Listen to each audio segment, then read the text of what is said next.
Hello, welcome to Spell a Day. We're covering a spell every single day from the 5e PHP. 362 plus 3 homebrew, adding up to 365.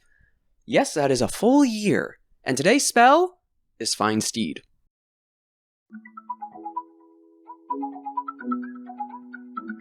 Second level conjuration, casting time of 10 minutes, range of 30 feet, components verbal somatic, duration instantaneous.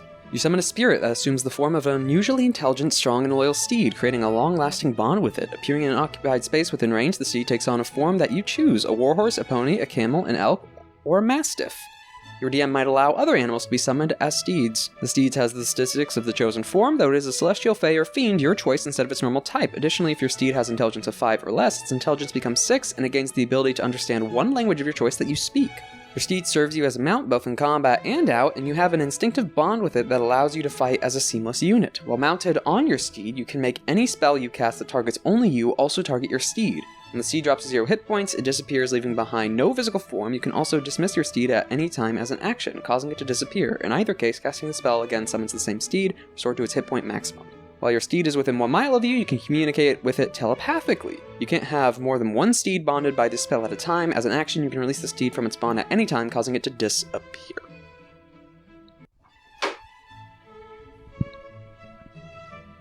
Horse familiar. I mean, come on, it's summoning a creature, telepathic bond to it, so sure you can't share its senses, can count as a celestial, fey, fiend, your choice.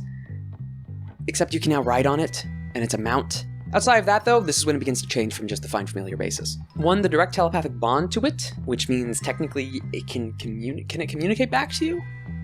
I know you can always communicate to it, it understands one language of your choice, and depending on the stats and the various mounts in your setting, what your DM allows, you can get some nice physical things, because where Find Familiar at base only allows you to pick those forms at raw, Find Steed has its own stipulation in parentheses that your DM might allow other animals.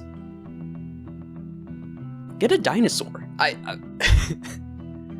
Or some other beast. You could do a cow.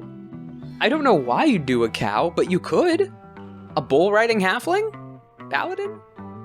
Sounds like fun. Heck, a dog is in here. That's what the mastiff is. Craziest ability is in a feature which was supposed to add and carry buffs between 2 characters, but because of how its wording is, it leaves the door open to a lot of shenanigans. While mounted on your steed, you can make any spell you cast that targets only you also target your steed.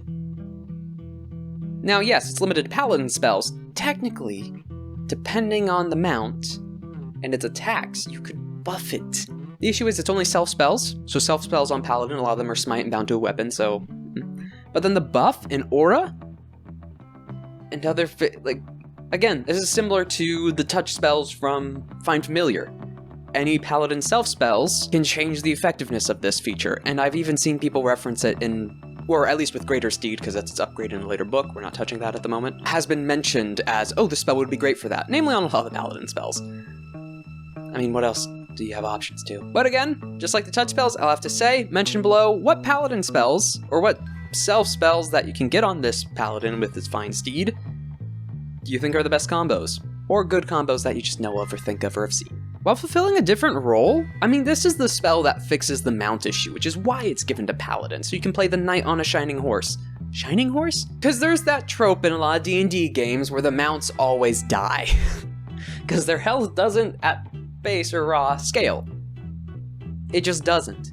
So you have a horse, at later levels, stuff is doing ridiculous damage, and your health is scaled to match that, your mount hasn't. That horse is dying. Again, it's the same issue. See, this is the one where it comes up a lot more than the familiar, because the familiar, sometimes people forget, but the horse or mount getting caught up in AoEs. Or specifically being targeted, because it's giving you movement capabilities and, on occasion, action economy. Situations where you would have needed to dash, or you didn't have enough movement for it, your steed's doing that for you. Or, depending on what spell you cast, it's giving you an extra use of that spell. So people will target it. Sorry, I jumped over the Find Steed anyway, but you kind of see what I mean. You can replace it with Find Steed. Telepathic bond within a mile, you can tell it to run away, and then also when to come back. You don't have to find the horse anymore after you caused it to run, if you were trying to preserve it in the first place.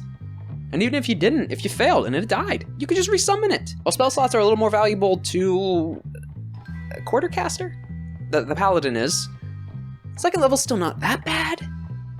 And it's an easier casting time than Find Familiar. Yes, it's still consuming the spell slot, but it's the fact it only takes 10 minutes to cast instead of the hour, that Find Familiar does, and it doesn't have a gold cost. So filling that role of the issue then I come up to is when would you want to mount? Because for that to actually be effective in combat, it's not good in dungeon crawls, and that's half the title. Now, I know in my games, there are situations where it's outside, or there's some the occasional cover, it's over a large area of terrain and territory, which mount might be useful in. I've even had a Paladin pick up a mount previously, so they can manage that. NPCs in setting that have mounts like this. But for your classic dungeon crawl, which comes up in a majority of the combat situations, it just doesn't work. The exception I can think of is the halfling paladin, because the mastiff is a medium-sized creature, so it can enter doorways, it can walk through usual paths, it can actually fit in the dungeon, or the usual-sized dungeon. So that limits it a bit. I'm gonna have to give this one a 5 out of 10. It's useful if you want to mount. In any other situation, which you're not gonna want mounts that often.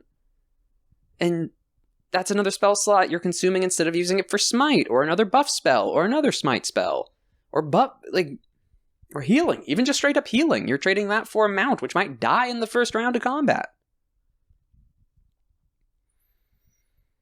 5 out of 10.